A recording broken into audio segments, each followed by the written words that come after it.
विद्यार्थी मित्रांनो, माझे नाव आहे पठाण फराना. मी मराठीची शिक्षिका. तुम्हाला मराठी या विषयावर एक कविता शिकवणार आहे.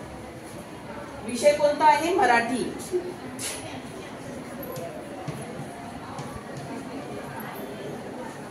मला सांगा विद्यार्थ्यांनो, आजार म्हणजे काय?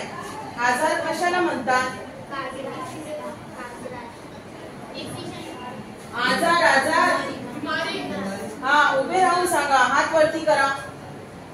बिमारी. हा, आणखी मराठीत रोग. कोणकोणते प्रकारचे रोग असतात बरं? हात वरती करा. कोण? हा, सांगा. सर्दी, ताप, खोकला अशा प्रकारचे रोग असतात. त्या रोगापासून वाचण्यासाठी आपण काय करू शकतो विद्यार्थ्यांनो? बाहेरचे पदार्थ खाऊ नये. अगदी बरोबर. आणखी काय?